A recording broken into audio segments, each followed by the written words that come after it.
former Speaker of the House, Newt Gingrich. Mr. Speaker, good to see you again. It's good to be with you. How long did you meet with Mr. Trump today? Oh, about 2.5 hours. Wow, that's a long time. We had a great conversation. We covered a lot of territory, and I think he has very big plans for America and really does want to make America great again for all Americans. And we were kicking around everything from the role of the vice president to how you would manage the relationship with the Congress to get things done. And it was a very complete conversation, and I thought one that was totally candid on both sides. Were there other people in the room, or was it just the two of you? Oh, sure. You're about to have one of them in just a minute. Eric was right there. So was Don.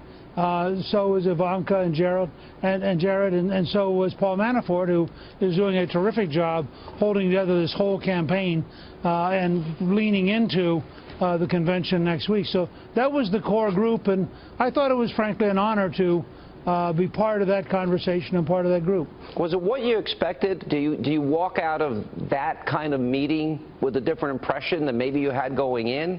Do you have any sense or any feel where maybe Mr. Trump is leaning in terms of selecting a person? Did you feel like confident that, oh, I think it might be me? Well, first of all, it was a very refreshing meeting to be in a practical, roll up your sleeves, let's talk about getting it done, from a guy who used to build buildings for a living. So he understands being very practical. And it was the most practical talk I've ever had with him. So I'd start there. I felt very good about it. Second, I would say that he clearly, I think, is down to two, as he hinted in talking to Bret Baier. And Mike Pence is a great personal friend. We've worked together on many projects over the years. He had a fine career in the U.S. House, ended up as the fourth-ranking Republican in the House. Really had done a fine job. Been a very good governor of Indiana. And so, and at the same time, I think Mike would say he's a good friend of mine, and he'd probably be similarly glowing if he was on the show talking about me. So I think Trump has a tough call because he's got two really good but really different choices. And I think it'll be interesting to see. I'm one of the people who'll be sitting by the phone waiting tomorrow to see what he decides. What do you think the differences are?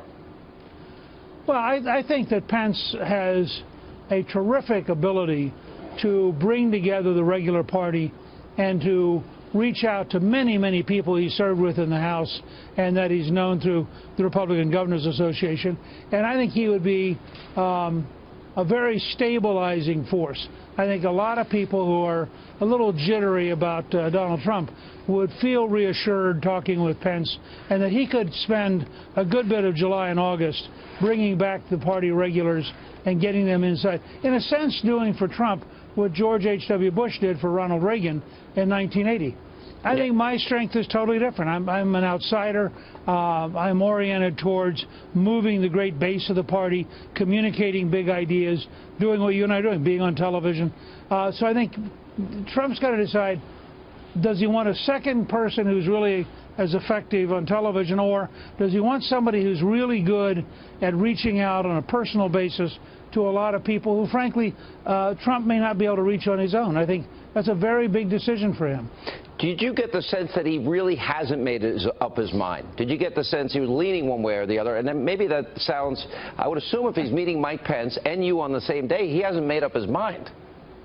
I think it's fair to say that sometime tomorrow, a point he made at the very end of our meeting to all of us was only one person knows who is going to be the vice president, and that person doesn't know yet. I thought that was a good way to put it. Okay. That was him. Yeah. He's on the way to California. I suspect sometime tomorrow that Mike and I will both get phone calls, and one of us will be packing our bags to go to New York, and the other one will be going to watch it on TV. And we'll find out tomorrow afternoon at some point which one is which. But you think the announcement's tomorrow? No, I think the announcement's Friday, but in order to get the candidate to New York, the candidate has to know on Thursday. Yeah, they got to know on Thursday. I would agree with that. You mentioned something that's really important, I think, because I think it's such an important decision. It's almost like a marriage in a lot of ways. What do you see as the role of the VP? Because if I were to name a few things, one, he has to be able to debate. Two, prosecute the case against Hillary and her vice president. Also, I think, make the case for Donald Trump forcefully and effectively, somebody that you need by your side if God forbid, a 9/11, a Pearl Harbor, or some financial crisis hits. I think those are all very important. And can they fill that job if, God forbid, anything ever happened to the president? What did you tell him you thought the role would be? Well, I mean, first of all, and you and I have talked about it before, the first thing is, could this person be president? I mean, it'd be totally irresponsible to put a person in the vice presidential nomination who couldn't be president, because after all, is the number one reason they exist in the Constitution. Second, I think there's a chemistry thing. Candidates need to have somebody with them that makes them feel better about themselves. Somebody where they're enjoying it and they're having a lot of fun doing things. Third, I think it depends on how you want to define the way you're going to operate. Some vice presidents have very big roles. Joe Biden, because he'd been in the Senate so long, has been very helpful. The only times Obama gets anything brokered in the Senate, Joe Biden did it. Obama has no reach in the Senate.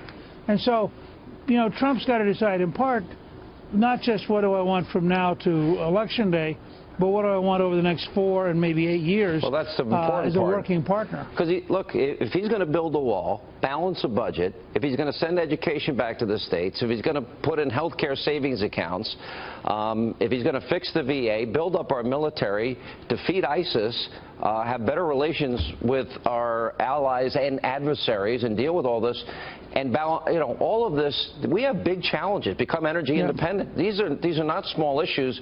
They're transformative. You used the word chemistry. How was your chemistry? Donald and I get along very, very well. Clifton and I have known him a long time, and we get along very, very well with the whole family.